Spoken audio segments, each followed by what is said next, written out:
Puji Tuhan sahabat lovers, mari kita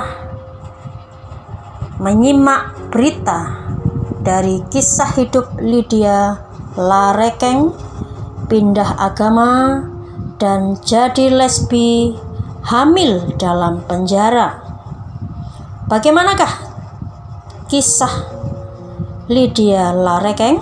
Mari kita simak berikut ini. Publik mengenal Lydia Larekeng sebagai salah satu bintang panas di industri film Indonesia. Nama Lydia tenar karena beberapa kali muncul di film Warkop DKI. Namun popularitas ternyata tak menjamin hidup Lydia akan berjalan dengan mulus. Lydia bahkan punya banyak cerita soal lika-liku kehidupannya selama ini. Artis senior ini mengaku pernah hamil di penjara hingga sempat terjerembab menjadi penyuka sesama jenis atau lesbian. Wow. Tak hanya itu, Lydia juga punya kisah spiritual saat memutuskan untuk pindah agama. Lagi-lagi kita mendengar atau melihat banyak artis yang selalu memiliki kisah spiritual, yaitu memiliki keputusan untuk pindah keyakinan. Memang keputusan pindah keyakinan merupakan hak asasi masing-masing. Jadi orang lain tidak perlu menanggapi atau berkomentar. Kita hanya bisa mendukung saja apapun yang diputuskan oleh perseorangan tersebut. Bagaimana kisah selengkapnya? Berikut kisah lika-liku hidup Lydia Larekeng. 1. Kisah pindah agama. Dalam tayangan di sebuah kanal YouTube, Lydia Larekeng pernah membagikan kisah spiritualnya. Lydia ternyata terlahir dan dibesarkan orang tua yang berbeda agama. Sang ibunda merupakan seorang Nasrani, sementara ayahnya adalah Muslim. Tentu hal ini juga merupakan suatu permasalahan di mana ibunda dan ayahnya memiliki perbedaan keyakinan atau iman. Tentu menjadi pengaruh bagi anak-anak mereka. Kala itu Lydia lebih memilih untuk mengikuti kepercayaan yang dianut oleh sang ayah. Namun Lydia lantas mengaku tertarik dengan ajaran agama Kristen pada 2000. Lydia pun meminta untuk pindah agama dan dibaptis di Sungai Yordan. Wow, keren sekali. Nah, kita tahu bahwa tidak semudah itu untuk dibaptis di Sungai Yordan, karena untuk baptis di Sungai Yordan membutuhkan budget yang tidak sedikit. Tentu kalau seseorang ingin dibaptis di Sungai Yordan tidaklah mudah karena memerlukan budget. Tidak semua orang bisa dibaptis di sana. 2. Masuk penjara dengan kondisi sedang hamil. Singkat cerita, kehidupan Lydia justru berangsur kacau usai memutuskan untuk pindah agama. Lydia mengaku lebih sering membintangi film panas demi mendapatkan keuntungan materi. Tak hanya itu, Lydia cerita sampai 2 kali keluar masuk penjara karena melanggar hukum. Bahkan yang lebih parahnya lagi, Lydia dipenjara dengan kondisi sedang hamil. Lydia pun juga diceraikan sang suami saat kembali mendekam di balik jeruji besi. Momen tersebut yang membuat Lydia merasakan kekecewaan dan sakit yang menjadi satu. 2007 akhir saya masuk penjara, dapat vonis 4 tahun 3 bulan. Saya bebas 2010, tapi 2011 saya masuk lagi. Jarak selisih 1 tahun.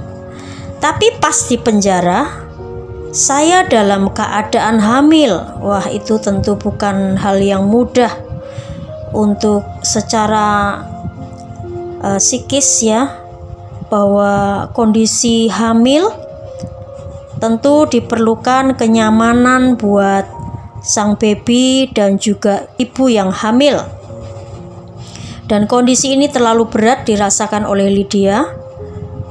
Waktu-waktu yang seharusnya dia merasakan nyaman ketika hamil, namun tidak demikian, justru berkebalikan, merasakan hal-hal yang tidak nyaman di saat hamil.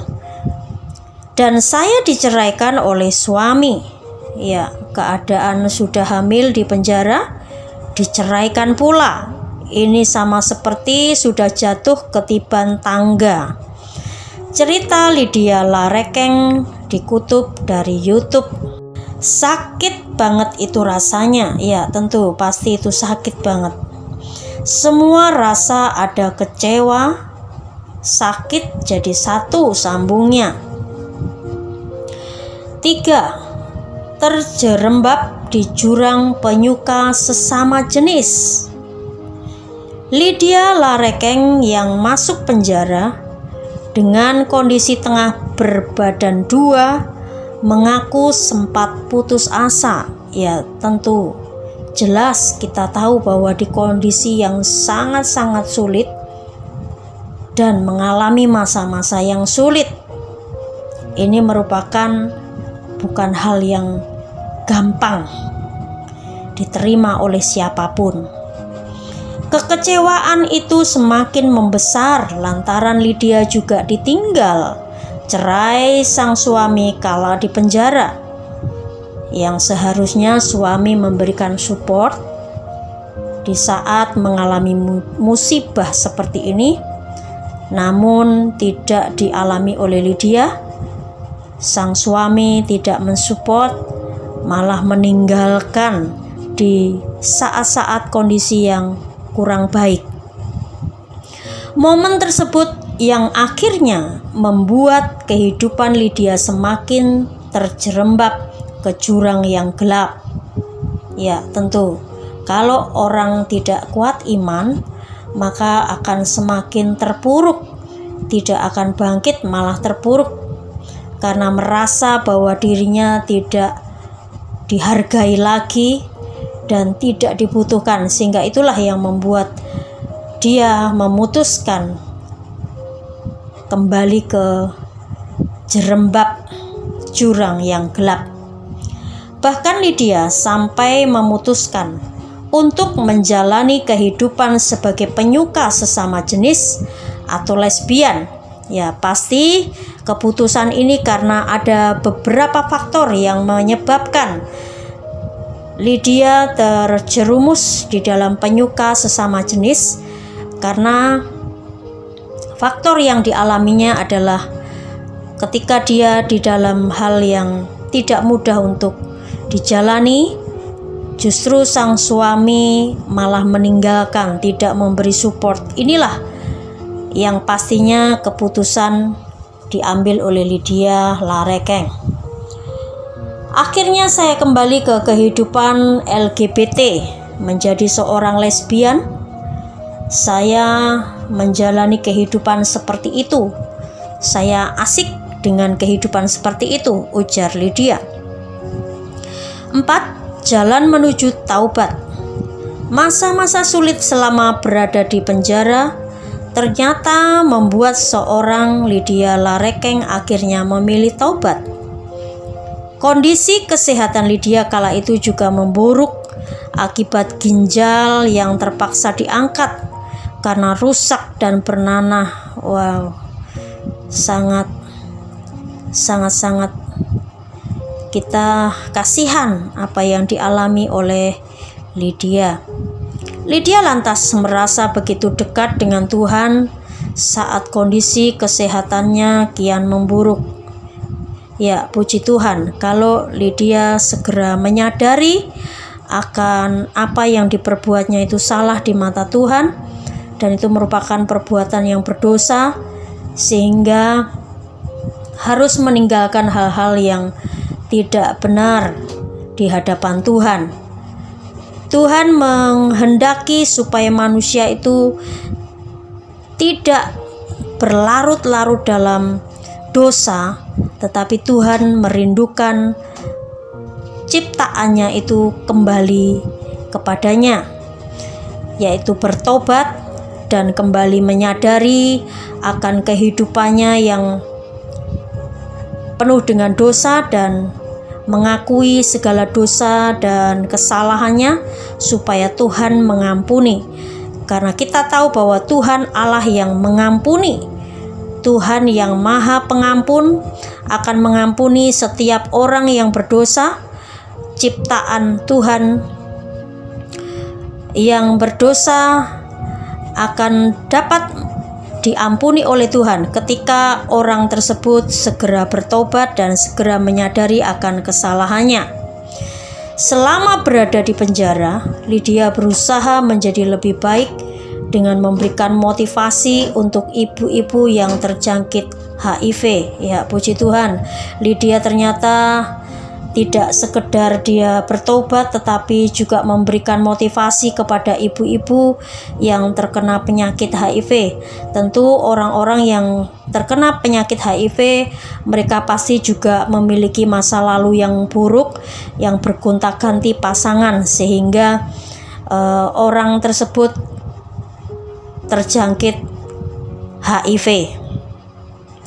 Puji Tuhan kalau Lydia dapat memberikan motivasi kepada ibu-ibu untuk bisa bangkit dari segala keterpurukan, sebab Tuhan menghendaki supaya manusia ciptaannya itu kembali kepada Sang Pencipta, dalam arti bertobat dan meninggalkan segala tabiat dosa dan kembali kepada jalan yang benar, yaitu kehidupan yang baru, mengikut Tuhan dan menjadi orang-orang yang dapat menjadi berkat dan memberkati banyak orang dan memotivasi banyak orang untuk lebih berbuat baik. Saya pun divonis sakit. Saya harus angkat ginjal saya yang sebelah kiri karena memang sudah bernanah dan harus diangkat. Disitulah saya percaya kekuatan Tuhan. Amin, puji Tuhan. Dan saya percaya tangan-tangan lain yang Tuhan beri untuk saya sampai saya akhirnya bisa lewat itu semua, ungkap Lydia. Puji Tuhan, Lydia benar-benar mendapatkan kekuatan dari Tuhan, sebab Tuhan pasti campur tangan kepada orang-orang yang percaya kepadanya dan menaruh harapan hanya kepada Tuhan. Nah, kita juga dimotivasi oleh apa yang dialami seorang Lydia Larekeng, bagaimana dia jatuh dalam dosa dan dia divonis sakit penyakit, tetapi dia percaya bahwa tangan Tuhanlah yang sanggup menolong, Tuhanlah yang sanggup membela dalam segala apapun yang dialaminya. Setelah saya sadari saya hilang ginjal satu, ternyata uang itu bukanlah segalanya. Betul, uang bukanlah segalanya, tetapi Tuhan adalah segala-galanya. Saya di dalam penjara ketemu ibu-ibu HIV. Ya, saya bisa dikatakan jadi motivator. Puji Tuhan. Tentu motivator buat mereka ibu-ibu yang di penjara. 2017 saya bebas. Saya sudah berkomitmen dan janji saya sama Tuhan. Puji Tuhan. Saya akan tinggalkan itu semua, tutupnya. Puji Tuhan. Tuhan Yesus ajaib dan luar biasa. Dia tidak sekedar mengampuni, tetapi dia mengangkat manusia ciptaannya itu menjadi motivasi bagi banyak orang, supaya banyak orang itu dapat terberkati dengan kesaksian yang dialami oleh Lydia Larekeng. Kisah lika-liku perjalanan hidup Lydia Larekeng ini menuai pujian dari banyak pihak yang mengaku terinspirasi.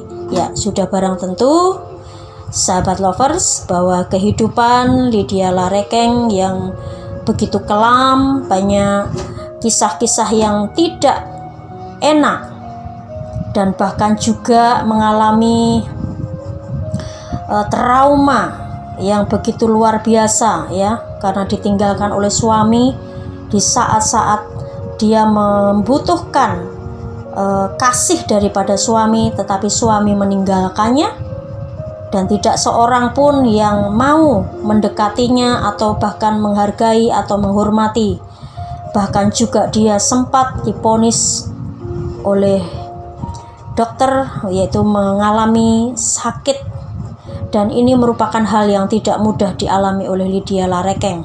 Tetapi ada satu pribadi yang tidak pernah meninggalkan Lydia Larekeng, yaitu Tuhan Yesus, yang dia percaya sanggup menolong, bahkan juga mengangkatnya. Dan Tuhan tidak pernah mengecewakan kepada orang atau manusia ciptaannya. Dia selalu menolong dalam berbagai persoalan yang dihadapi oleh setiap manusia yang mau percaya dan berharap kepada Tuhan. Tuhan sekali-kali tidak akan pernah meninggalkan. Ketika manusia itu segera menyadari akan kesalahannya, akan segala dosa yang diperbuatnya. Kalau manusia itu menyadari bahwa manusia itu perlu Tuhan, bahwa manusia itu perlu pimpinan Tuhan, maka Tuhan pun juga tidak akan pernah meninggalkan. Tuhan tidak akan pernah mengecewakan kepada orang-orang yang dikasihinya, kepada orang-orang yang dicintainya, bahkan mencintai Tuhan. Puji Tuhan, inilah berita dari Lydia Larekeng, kiranya dapat memotivasi sahabat lovers. Mari sahabat lovers, terus dukung channel ini dengan cara memberikan komentar. Dan jangan lupa memberi like, subscribe, dan share video ini. Puji Tuhan, Tuhan Yesus memberkati.